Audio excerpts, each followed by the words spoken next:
Hey yo. Um, so I've spent all day sick, um, which is amazing. So I'm missing training tonight, which frustrates me. Actually, I had to miss training last night as well. Um, but I wanted to just put it out into the world what I'm working on again. Um, I can't remember the last time I posted it, but I think things have changed enough that it's worth talking about how it's updating.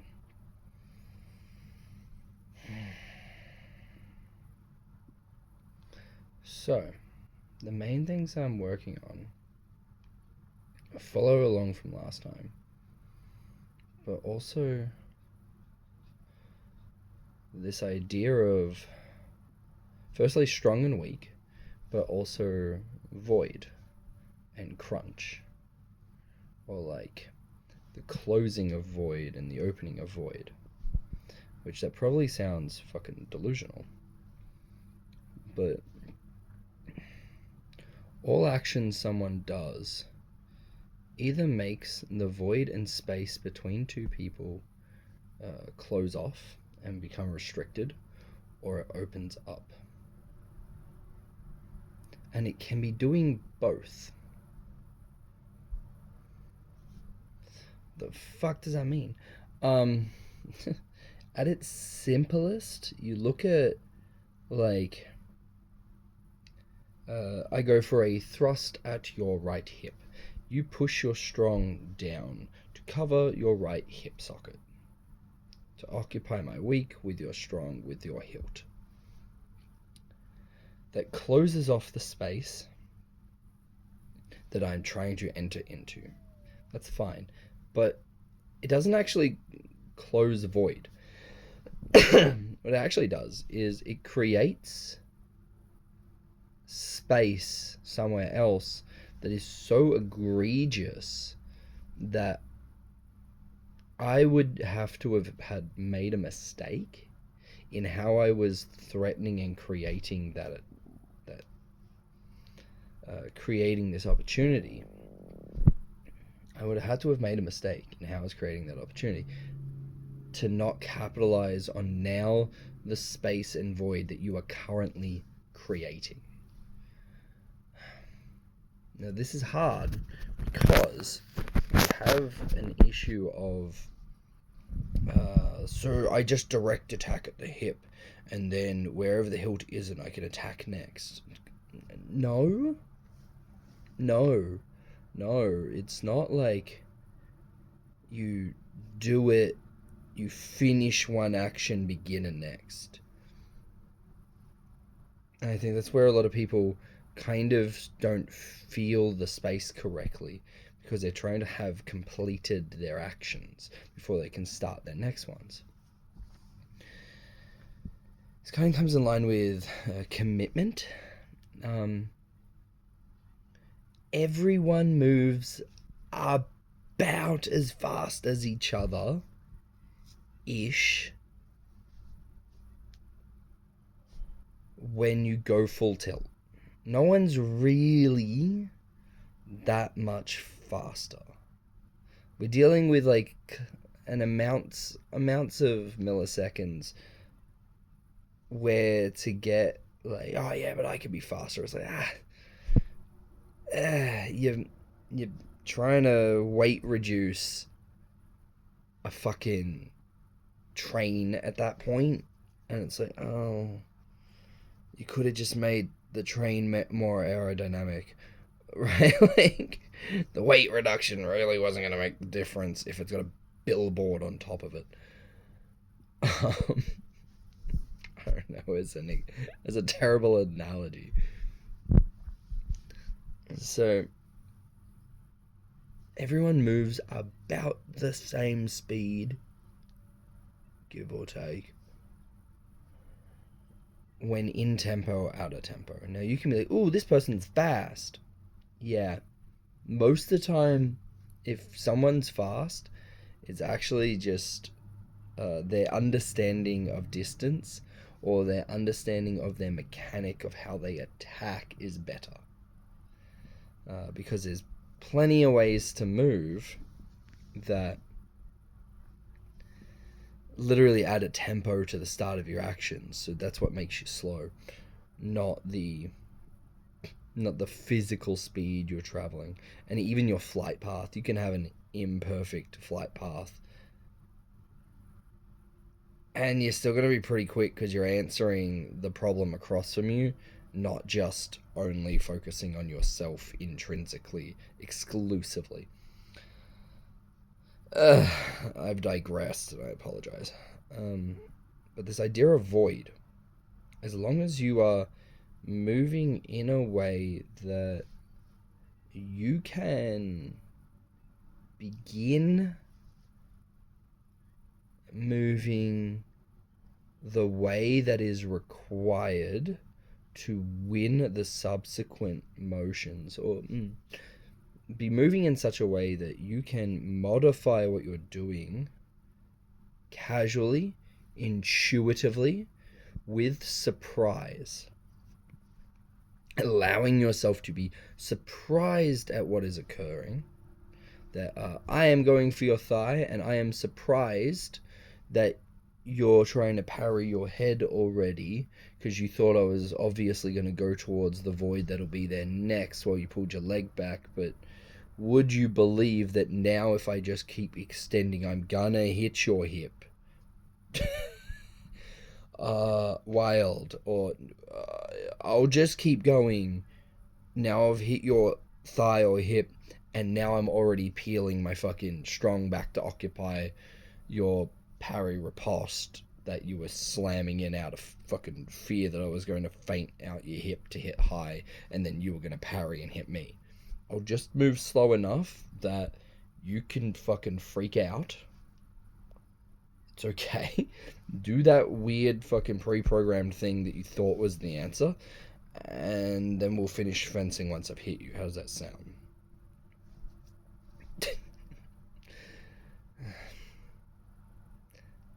And it's this,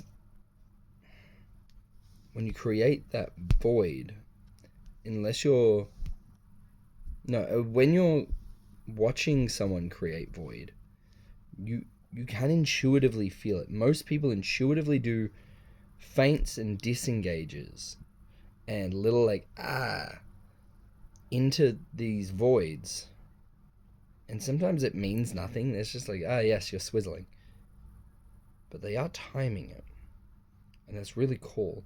Those very voids, as long as your actions and the way that you're interfacing with your feet into the ground, and the way that your body is into your fucking ankles are with your feet, and your knees are with your ankles, and your hips are with your knees, as long as all of that is actually correctly firing,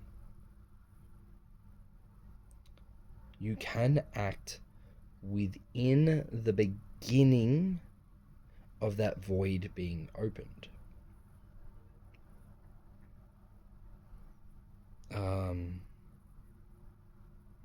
I said somewhere recently, it may have been on here, may have been somewhere else, I can't remember.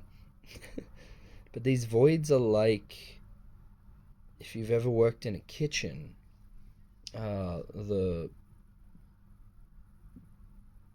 door, the swinging door, there we go, I just forgot what that fucking word was. It's like the swinging door. You've had a coworker walk through it, it's still got a heap of momentum, it's swing, swing, and you can just step through that space and it's fine. You don't need to time it. You do. But you don't need to time it.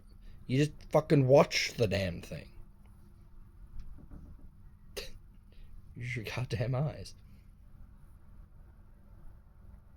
So this idea of void is tempo.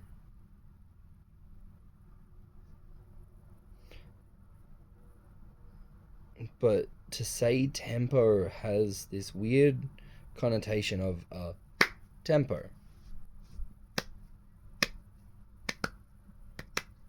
Like it occurs and say, yes, that's a tempo. But it has the same baggage in a lot of people's processing and thoughts as a step, where they're incorrectly going, yes, and I step. with the idea of having had stepped is the goal, not the during. A step involves a lift, a mid-flight, and a fall. A tempo of an action involves a beginning of the action, its natural fucking existence, its lifespan, and then its decay. And if you're at the decay phase before you've even started, or you're moving imperfectly, so you have like a clunk, then you're going to be acting out of tempo, out of the void that was created, because you're only acting at the end, or even when it's completed.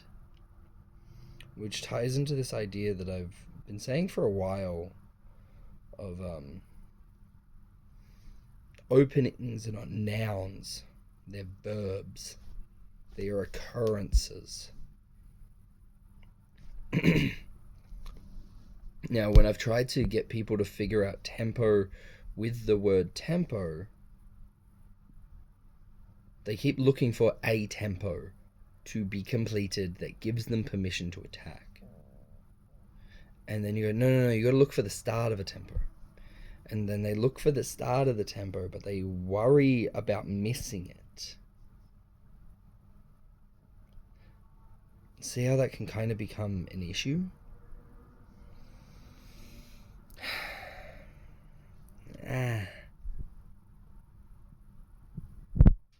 That's annoying.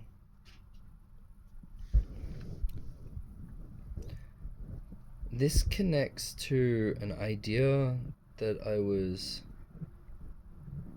working on. And I can't remember the explicit word I wanted to use now. I used to say finding the sword. I don't think that's it.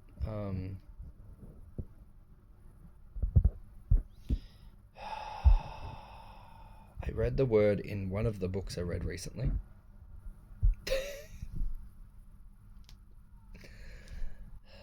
Pretty much the moment that you're strong is occupying the same effective space as they're weak. My strong is occupying your weak. I've graduated your sword. Doing word. My sword is occupying the weak. Finished. What is... it doesn't matter. Doesn't actually, like, I'll probably put the word in below when I manically remember at 2 in the morning. But what was important was the action of, and now I will put my sword in such a way that my strong occupies your weak. Once that action has completed and finished, I have done this action, like an engagement. That isn't the word, but let's look at like a Neapolitan or like a late 1800s, 1900s fucking engagement in Italian fencing, right? Let's like use that as an idea. Which is very similar to like a fucking contra posture, right? Whoa. So, if we look at that as an idea, I put the engagement on, and once it is completed, almost all the benefits of doing that engagement have almost ceased to exist. What do you mean? Because once it's done, the person across from you can go, cool, this is completed. What do I do? The turn is over. Now you can begin your next action, but you're at a 50-50 turn-wise, or you're like at a 50-50 impetus or Voronak-wise. You're at a 50-50 initiative-wise. I have finished this action. Now I must figure out my next action, or it's pre-programmed, but I must begin that action. During the beginning of my action, if you do anything I didn't prepare for, you can and may fuck with me. I'm acting out of tempo at that point. You're not doing an action. You're currently ready to act at the start of a pop. That means I can't fucking do anything. Now, if you look at Stretta, and as long as your mechanics are correct, which sadly a lot of people's mechanics are incorrect, the mechanics of Stretta is what I want to do for 90% of my seminars for the next fucking however long. Because holy shit, everyone should just be insta-winning at Stretta. It's disgusting. But I end up then acting out of tempo, and I do an action, and you get to fuck with me. You can parry. You can counterattack, and it works. You can counterattack, and it doesn't work. You can throw a cut, and luckily it was actually in the realms of things that my action was dealing with. Woo! I get dopamine. It could be a counterattack that was brilliant. On both parts, you stab me in the fucking hip socket while I cut you in the head, right? Like all these fucking annoyances. Or you have my weak with your strong. I'm gonna whack you in the calf. Fuck! Because I completed the action. Because I completed it. And the feeling of it being completed is permission for the other person to start correctly working against it. Because it's no longer happening. It's very easy to say, well, you should defend yourself. Two dead idiots. This idea of two dead idiots is what has definitely held back a lot of people's fencing for too long. And the rebound action of, two dead idiots, but we use right of way to say who at least was the least wrong. No. Ugh. Fix the fencing, not the rules. Ugh. Now,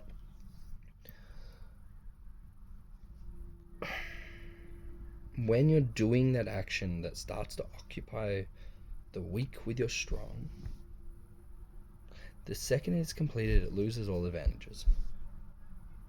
All the advantages of trying to occupy someone's weak with your strong lie in the act of applying it.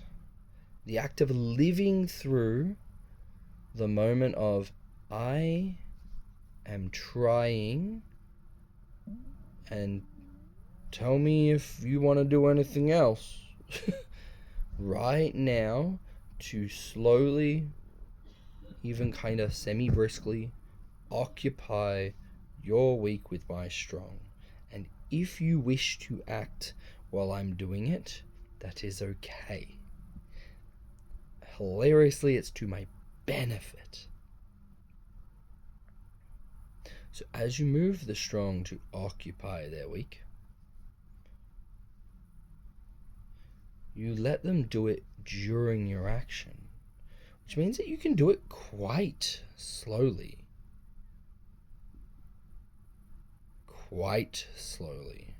And as long as you don't have a clunk, like a footstep or a weight change from front foot heel to front foot toes, or a harsh weight change from rear foot to front foot, or a harsh crashing action like the landing phase of a step, or a harsh landing action like your heel hitting then your foot flopping to hit your toes. Unless you don't have those kinds of things, you can react.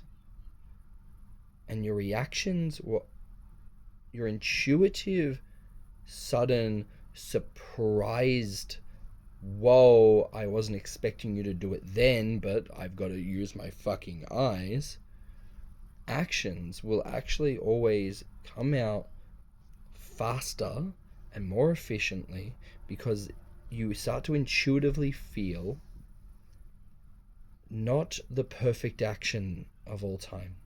You may have never made that action before in your life, but you may intuitively feel the correct action for that moment. As long as the rest of your fencing theory is holding up. Huge ask. So what does this mean in void? Well, that was the experience of I'm trying to find the sword and the sword is found. If I would say out loud, sword is found, then the other person would emotionally just realize their sword is occupied and shit themselves. And if I let it be found, completed, accomplished, the next action would be a squirrely fucking nightmare. Stressful fucking shit show to deal with. But if I was currently on the path to it being found, that in some mystical point in the future that I do not know, it may end up found, then if they disrupt me along that path, I can suddenly transition to whatever the path is that counters what they're now doing. I find that really sweet. I find that really cool. It means I don't need to finish actions, but I never know which actions I won't finish. Now, doing such allows you to have space for, oh, they try and interrupt me. This means that them interrupting you is a win condition. Brilliant. We like those. I believe. Fuck.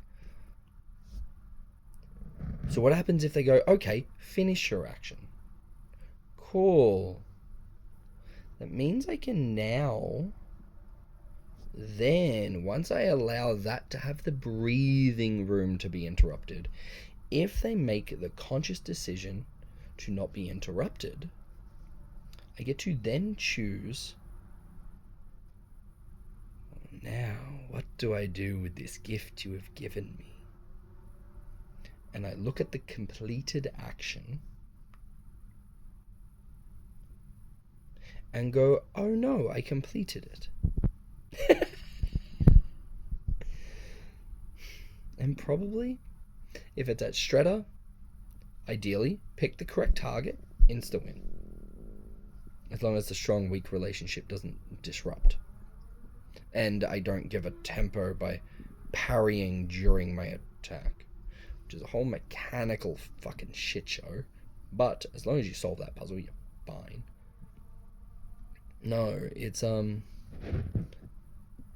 I want to get to I'm still doing this. Are you completely sure? You can almost emotionally ask the person across from you.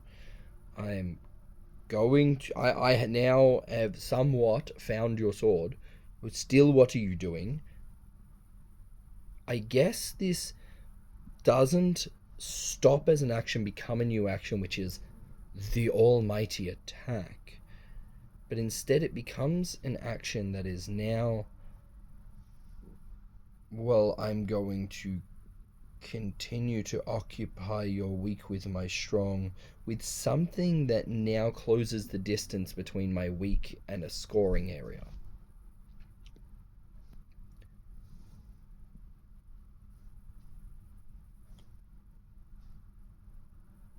And while I do that, you are allowed to interrupt that as well, because that's probably going to be scary as shit. And I do as the previous action allowed, which was Are you gonna do anything? You are cool. Now I've gotten something real out of you. I can work in tempo and hit you. Or we hit Shredder and I fucking dunk you. Or you leap backwards and I just restart from the very start all over and I don't give a fuck. Because if I just restart completely, like, okay, you squidded out, I don't care. It's really cool because in all games, them giving you ground is still beneficial. It may not be points on the board. It may be they're closer to a ring out. It may be that they're emotionally getting distraught that they have to keep going backwards and they're getting physically exhausted by the idea of it, or at least emotionally exhausted by the idea of they're still just going backwards. Maybe you're out in a field. Cool. If at the very least, old mate across from you is now getting goaded by the crowd and the people watching for being a fucking dweeb and going backwards for 1.5 kilometers where you just slowly walk forwards, like you're still winning. You're going to be able to transfer that advantage into advantages mid interactions later. So it's fine. Like, if that's the worst that happens. And if it's a for realsies sword fight and they keep going backwards, cool. Eventually they'll give up. Or they'll hit a wall. This is fine. This is their decision. Let them make it.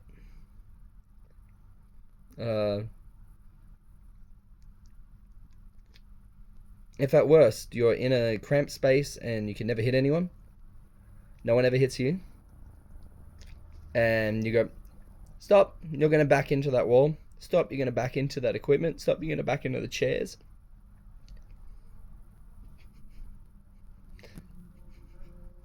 You're just going to tilt the shit out of them eventually anyway. So you've won, and it's funny.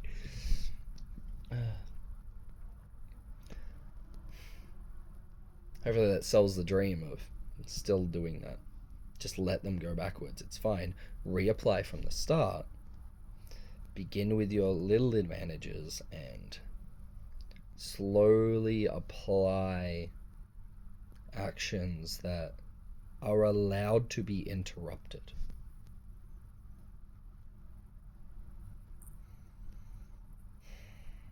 It's okay for the other person to interrupt you as long as you're not moving so incorrectly that interruptions actually make your life worse. If that is the case, review your mechanics.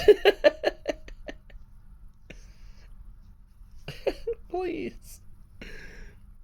What does this mean to void, right? So all these actions become, does it create void? Or does it close off void? Now, if your mechanics are correct, you can feel and intuitively fall into the spaces that their actions create. The harsher the action, the bigger the void, the bigger the hole. And the more malleable you are during your own actions, the bigger the hole for them to fall into.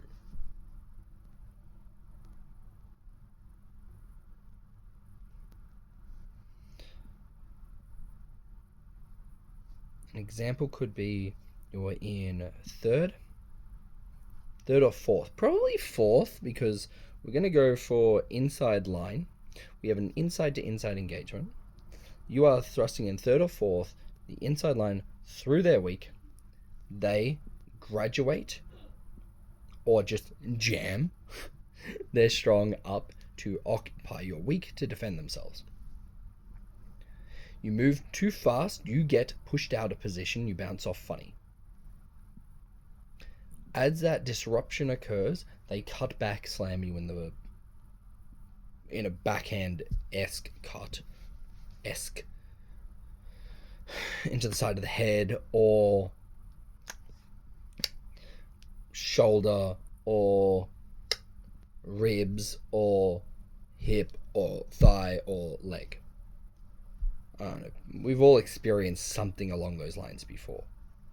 I'd be shocked if you haven't. Now, let's look at moving slow enough that that canned answer can then, instead of disrupting you, allow you to just continue extending, admitting and seeing that they are doing an action. You're moving slow enough and you're never going to be crashing into the ground. It means you get to suddenly allow you have plowed my fucking week off into the stratosphere. I'll just let it fall. That's fine. I'll let all that force you've jammed into it dissipate, and I'll let that circle round your hilt towards your flank, towards your hip, towards your belly. Whoa.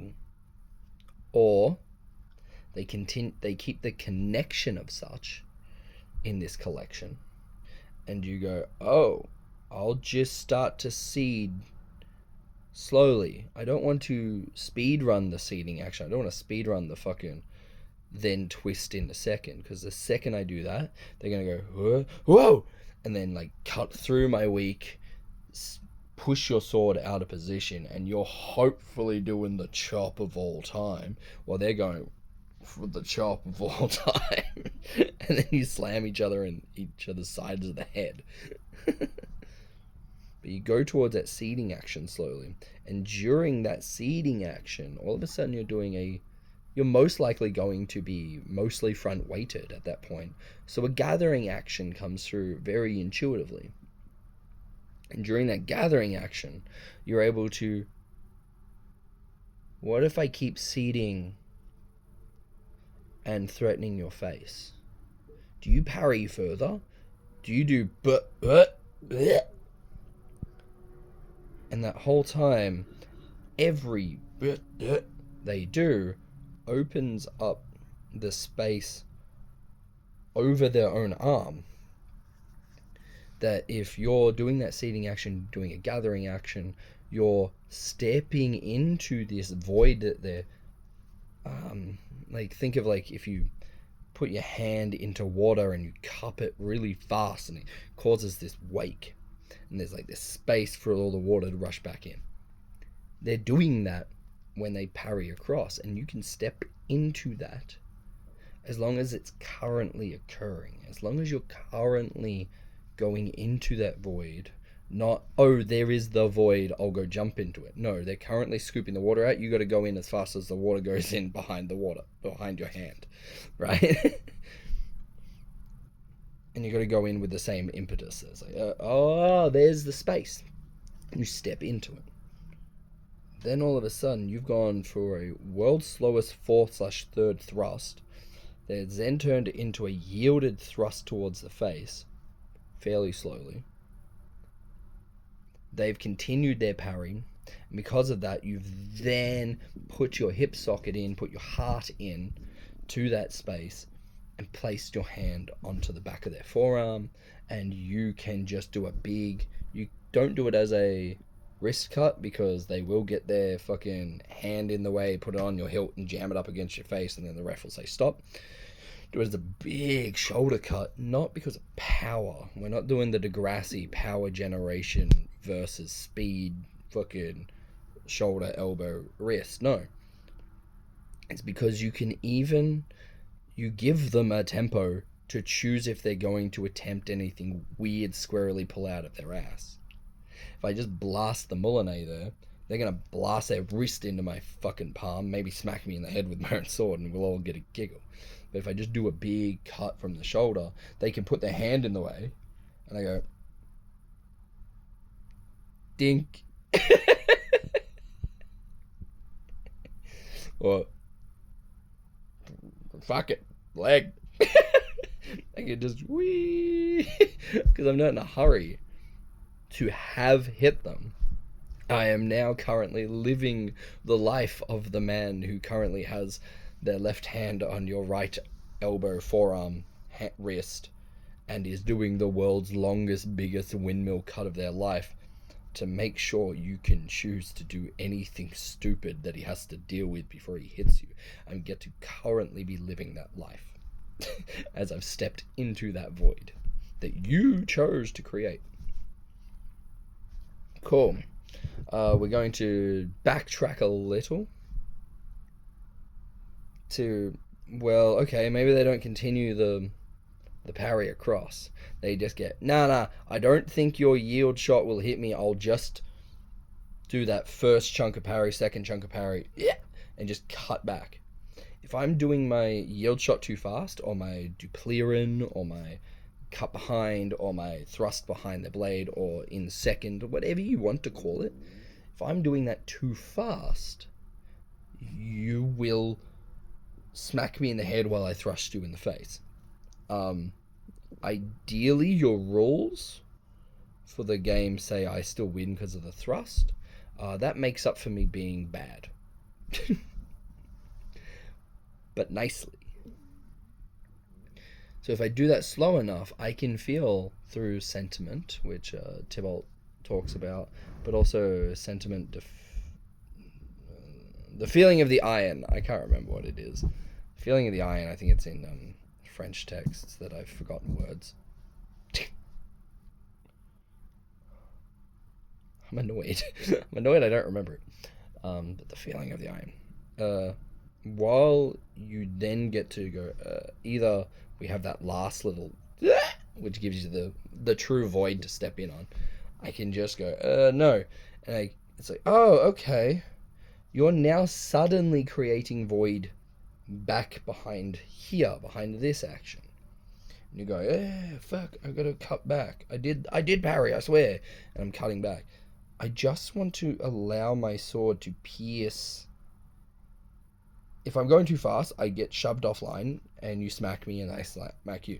If I make the yield shot too fast, you feel the fact that I've jutted my hand in second or first violently, and then you fall down this void because you did intuitively feel that. You're a big brain.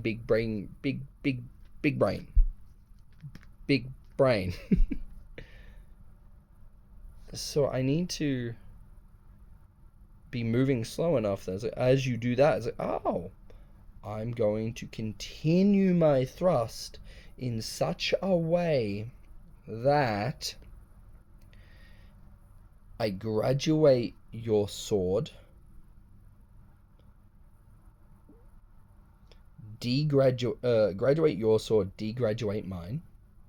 So I may have ended up weak on strong during the previous action. I need to create this so that as this falls into the void behind your sword that you are actively creating by your attack, your parry and then attack, and then I'm using the fact that now your weak is being occupied by my strong halfway through your attack has not been disrupted yet. This is important. Your attack isn't disrupted yet, but your weak is within the occupying space of my strong as a full thing, and then your continuation into that action, which, because you're so committed, most likely is not a conscious choice that you can make anymore. I then continue to pierce this through and then get a tempo out of you, which is you attempting to complete the cut. I never once said at that moment that I'm hitting you during that. I may hit you during that, as that could be an outcome of doing this action. Maybe. But my main goal is to just occupy your weak in such a way that a piercing action, a thrusting action, gets to continue. So I've never stopped thrusting this whole time. Wild. And it gets to continue through the path of your sword and collect your weak on the way through. Now this means that I may end up doing a thrusting behind the blade action, like the start of a Deplerin or a wind. I may be doing a winding action or like a thrust crump like action, or I'm in third or I'm in first as I go through it, either third or first.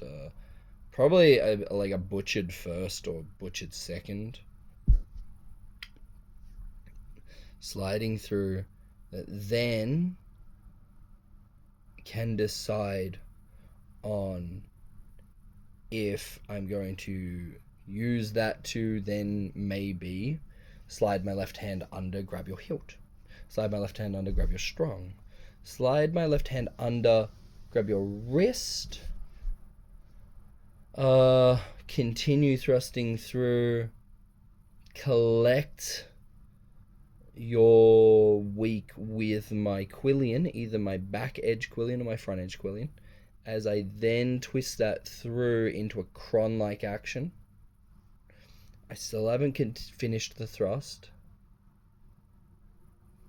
During that action, I can slide the left hand in to all those areas if they're in reach, or you end up stepping through at some point during this slide to get your own left hand involved, which means that as you come forwards, there is a whole heap of void to your outside that I can either have my left foot go towards or pull my right foot behind myself to go towards, coming to this cron-like action, open up, and either cut, open up, indicate the thrust, open up, indicate the cut, open up, thrust through, get the disarm, all these actions. Notice how that just kind of kept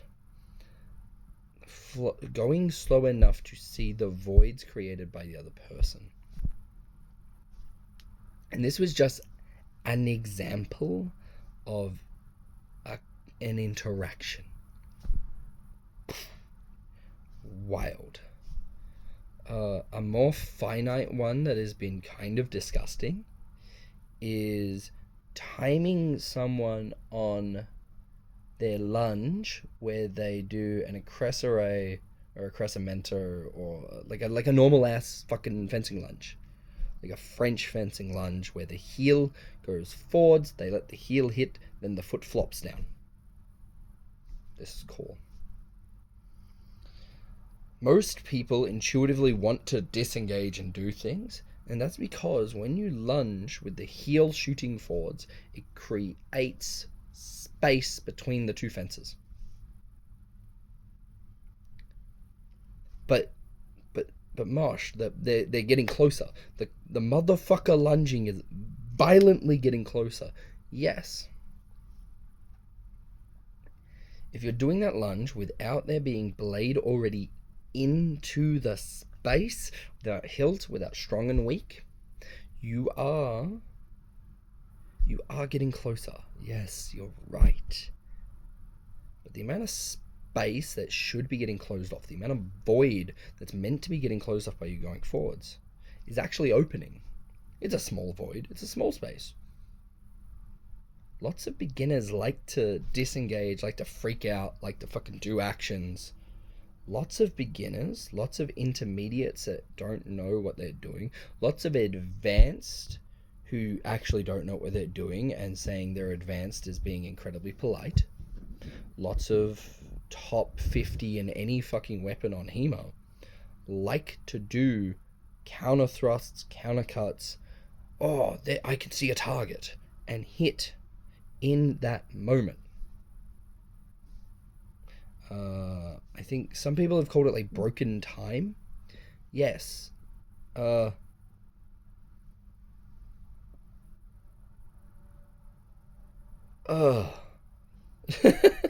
Exhausting because that doesn't mean things.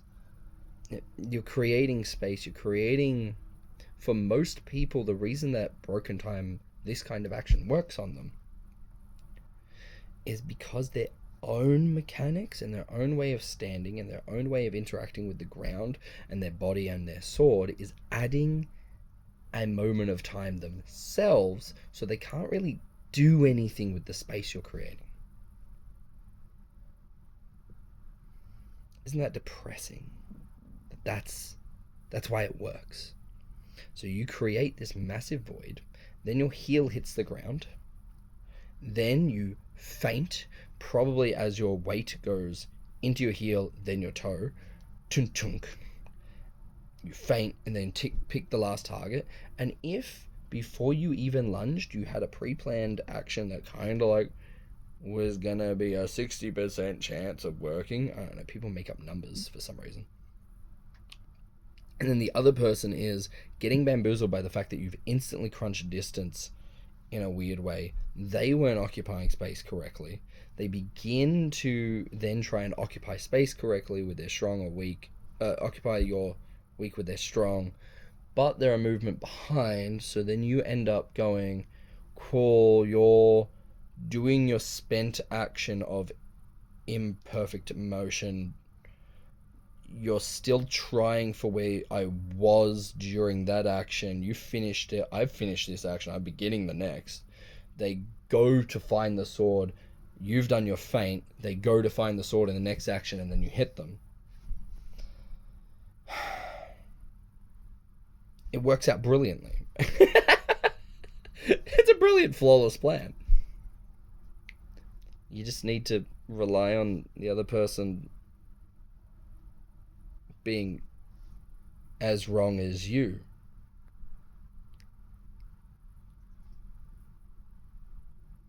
Brilliant. So I can't even be bothered explaining how to beat that, but that's just that's like an example of void where people are struggling to beat people for it because of their own incorrect actions. This idea of void is really special to me at the moment because I didn't think I'd ever come to using these words. I'm kind of shocked that these are the words that feel the most applicable. And they may change in the future, but it's what I'm currently working on. Strong and weak has been really funny. In line with this void, the void's created, or tempo, there's strong and weak. I don't even know what one I want to talk about first. There is no distance for grappling to occur. Hot take, but you're 48 minutes in and you're either with me or you're not. The distance that grapples occur is its own distance. No, it is not. It isn't. It absolutely isn't. And that's so fucking wild to me. You have Shredder and Lager. You have third instance. You have first, second, and third instance for Tybalt. And that's because he's playing off a framework of blade interaction. And also certain aspects of first, second, and third instance get a bit wonky when the other person isn't doing Distrezor, which is fine because he talks about how to answer that. It's not like it's a hole that you can go punish every Tybalt fencer for. No, you just punish them for being shit at fencing. It's a different thing. No, it's like the difference becomes you have are you attacking into a space that is occupied by their weak or their strong? You can go like, well, cool, due to this interaction, hilariously the best thing to do is to actually attack into the spaces occupied by your strong at the moment while occupying your weak, so that you do an action off that. I shouldn't win off it unless you just fucking switch off, which is hilarious and does occur. But actually, I just need you to move for me. And you doing even a moronic action is still smarter than nothing, and just at least keeps the game going, which I'm at peace with when you do those actions. Like a lot of attacks at third instance, he talks about and just fucking hit them. just fucking straight through. Or he goes, go to hit them, check, they're most likely going to do the parry of all time. Just be aware that that's going to happen, because you've probably gone to attack somewhere that they're going to be inspired to unfind their sword, try and find yours, or unengage your sword, try and engage yours in the same action. That's like, cool, as the attack, my weak comes off your strong, my strong goes towards your weak, and I'm like, yeah, cool, that was within acceptable ideas. Let's just let you go into that void and chop round and cut you in the ear and then the back of the head and then run off giggling.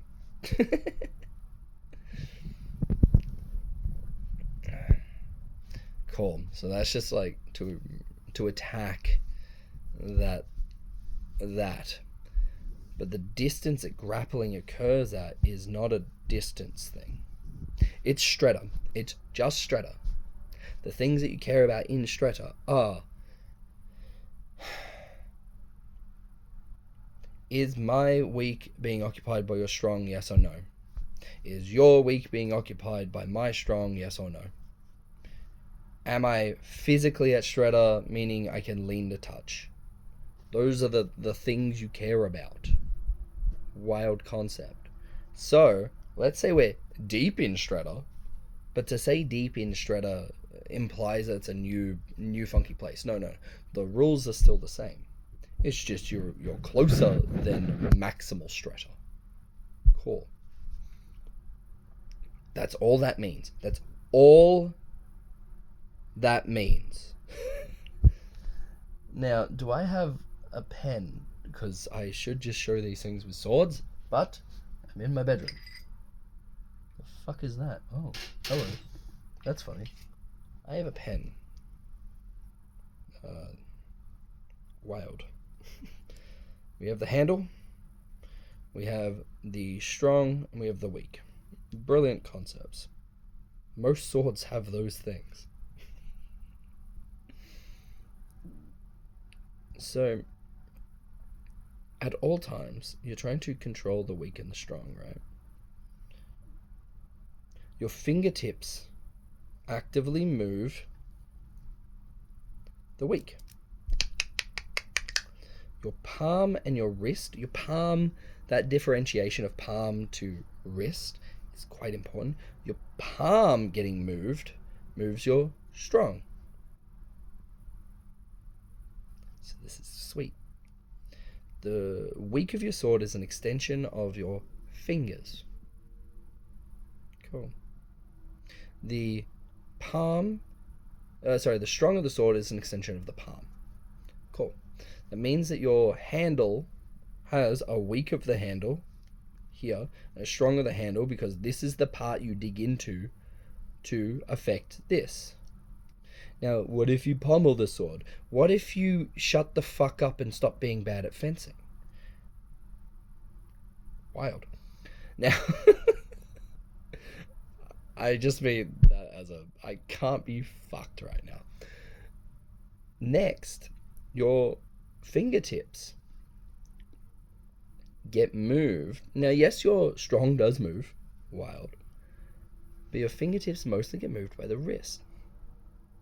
Yes, you can bend your wrist and it somewhat moves the palm, and it somewhat moves the strong. But no one's doing as their parries. I mean, yes, they kind of are. It's called a circle parry. But a circle parry works because of the interaction of weak, then that guiding into the strong, but don't tell anyone. Which means you've also got your elbow and your shoulder. And this is where some cool shit happens.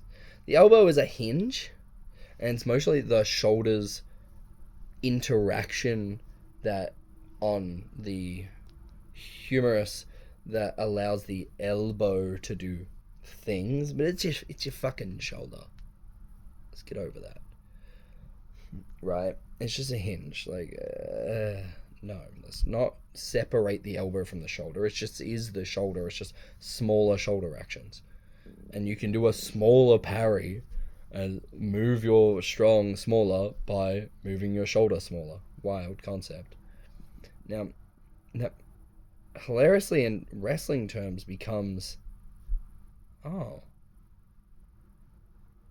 it means my shoulder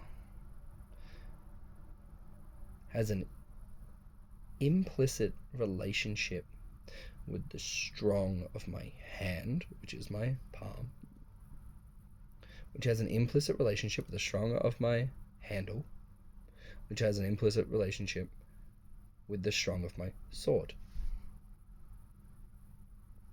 It means the wrist has an implicit relationship with the fingertips, which has a relationship with the weak of the handle, which has a relationship with the weak of the sword.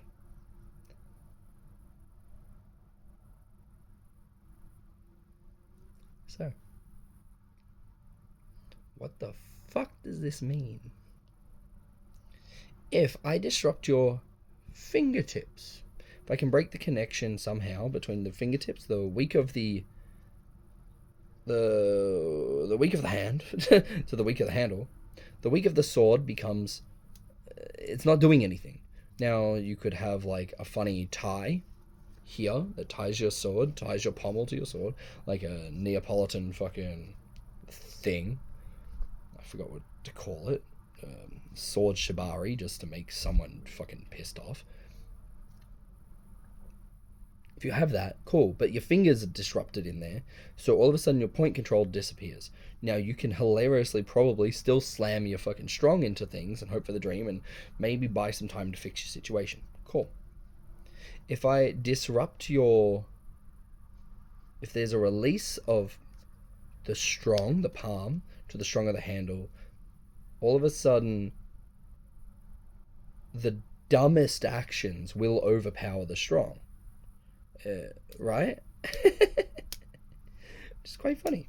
I can just go, and it would just like fuck the whole thing. I can just press slightly and it will just fuck the whole thing. Your thumb is not strong enough most of the time. Now, that's really neat. Cool, if I can break that connection.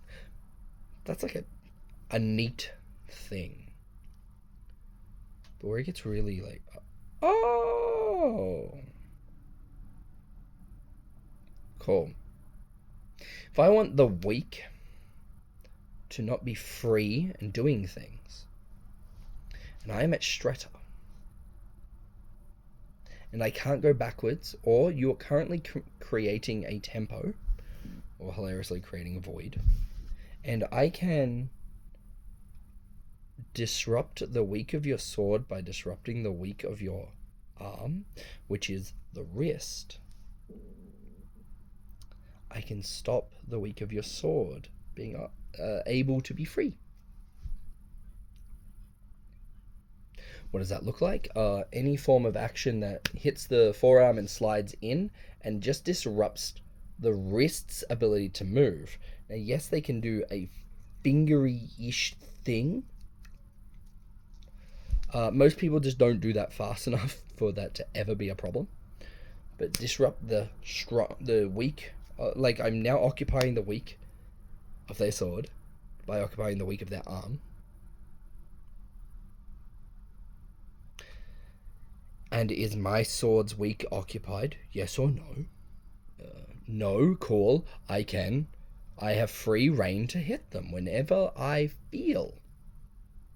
Ideally, they do a funny hand parry that they whiff and then I go dink and make them feel stupid. My favorite, just quick side note, my favorite thing in the world is someone who's very good at going hand parries from fucking balls deep, just getting absolutely emotionally embarrassed that you just waited out their hand parry and you just held the sword backwards. I have had someone go like, why don't you just go for the hit? Like, I could have just parried that. And so, well, no, you would have parried it. Don't indicate hits, just try and hit me.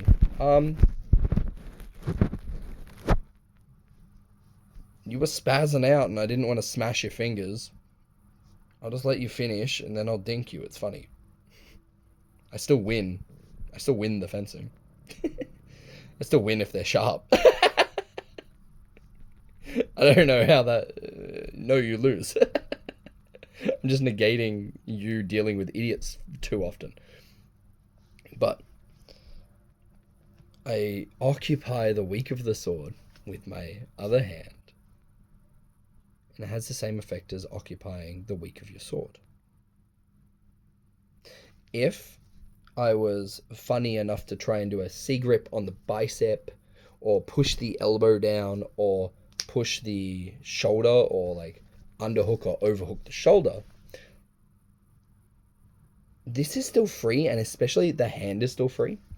A lot of people in longsword really like these like pommel over the wrist, pommel over the forearm stuff, and to or like push the elbow in, like get to here, push the elbow up, and that's only because the other person's dexterity of longsword in their hands, due to probably using spez heavies, is so poor that they can't go I don't care and under and like how or like rising cut you. So like cool artifact of funny protective equipment. Or you push my elbow, but I don't know how to move in tempo, so I resist in a funny way and get stuck. Cool, that works. But it's, I don't know, you're abusing me for not knowing what I'm doing, opposed to abusing me in a way that even if I knew what I was doing, I'd lose. I know which one is actually reliable. If I try and occupy the bicep, the tricep, the elbow, I can still move the wrist to still move the weak and still hit the person. Lots of people try and go for my wrist while I peel the fucking arm back. I was like, okay, grab my wrist, smash into the side of their head anyway. Yeah, my sword was still free. You were just trying to stop my arm coming in. I don't care. You need to disrupt my weak.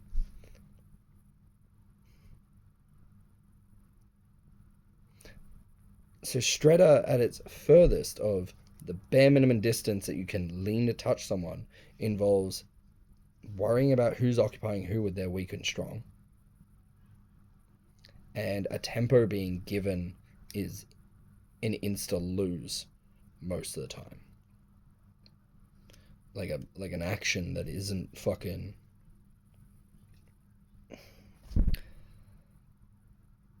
what's the words? An action that is not actively creating the winning conditions creates losing conditions. So there is no distance for grappling. It's not a distance. It's not Shredder Lager grapple. Oh, sorry, Lager Shredder grapple. It's not wide, narrow grapple. It's just wide, narrow. And you just worry about occupying their weak with your strong. My palm, and then my fingers occupying your wrist, creating a light pull, like hitting your forearm, pulling down, will either catch onto these bony protrusions known as the hand, and creating this shock, and then the muscle spindles fire and cause like a tempo. Or my hand slides down, catches onto the cup, which then breaks the connection, or at least disrupts the connection of weak to the weak of the handle enough that they can't fucking move their weak of the sword. Or I grab the quillion or whatever, right? Like all these things that are, when naming the fingertips, naming the weak of the handle, naming the weak of the arm as weak, and that's how you approach them. And naming the shoulder as strong because it occupies things well. Like if I put the strong of my fucking hand on the strong on your arm, that's a strong on strong interaction. There's still, yes, my fingertips are free, woo, but your fucking arm's still free, which means that your sword's still free. And maybe I can't push back against you, but I can just turn and allow you to fall into this space, right? What is that? It's an hour and 4 minutes of me ranting about my ideas of void, which are actually just tempo, but if you call it tempo, it's too easy for the word tempo as a thing that has happened. Therefore, you look for something that has happened, and then you need to then add weird caveats of, yeah, but you've got to look for the start of a tempo.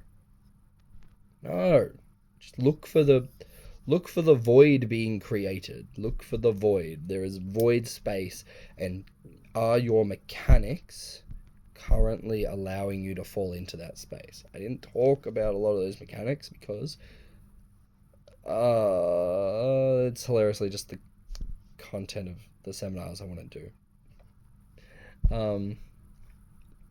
And then this idea of watching my friends try and solve that. But what is the difference between Stretta and the distance of grappling? It's a third distance. And my first question that couldn't be answered was, why wasn't it specified as a third distance in like Fabris or Caballero as an example? And the answers given didn't actually, like, no, I don't think that is a good enough answer. And then working with someone for a few hours who was dead set, like, no, it is a distancing. I got to figure out the distance that grapples happen. Made me realize, like, no, nothing changes because I do lots of grapples. Oh my god, I hate how much grappling I have to do. But it never feels different. It's because I also wrestle. It doesn't feel any different at all than the play of Stretta from the furthest distance. It just feels like a continuation of following the same ideas, the same thoughts. And that's where I realized, like, oh yeah, the arm has a weak. If someone has you on a really good underhook and is able to do uppercuts and hooks to your face because you're disrupted by the underhook underneath the armpit, and then they've got the top of the shoulder control nicely, and they're able to fucking crack, and all you've got is this as you're trying to get out of this underhook. I love this. I love this so much. When someone's got an underhook on you and you just spider crawl the fucking fingers up, because your weak is still free because they're occupying your strong in such a way that disrupts you fairly well. Once you're spider crawling that through, you can just fucking break their fucking their strong of palm on your strong of fucking arm. So wild. Because my weak's still free, I can still do things. What was another one? I don't know. You'll be able to feel this in various interactions with wrestling suddenly. That's like, oh, so if my fingertips are free, does that mean I can break a position? Oh. And suddenly your wrestling just improves tenfold. My fingertips are free in a wrist grab. I just continue moving my fingertips, and hilariously, the strong of my fucking hand breaks through the weak of your fucking hand. As like an example. I know, it just revolutionized fucking wrestling for me, especially when it comes to like strong and weak. The other things I'm working on is like foot angle, order of actions, weightedness, and breaking all my actions down into one single attribute changing at a time. So, am I changing my weightedness of my feet? Cool. I'm only doing that right now. I'm changing the blade interaction between our two swords. That's the only thing I'm doing right now. I'm freeing my weak. That's the only thing I'm doing. I'm creating more distance between us. That's the only thing I'm caring about. Can I do that without also changing my weightedness? Ideally, right? Like this. Every action I'm doing, I'm not letting another dial overlap, but purely going from and that is the maximum of this dial. What is the next dial that needs to be turning at like the the same time as it finishing? So it's imperceivably not overlapping, but it's perfectly butted up against it.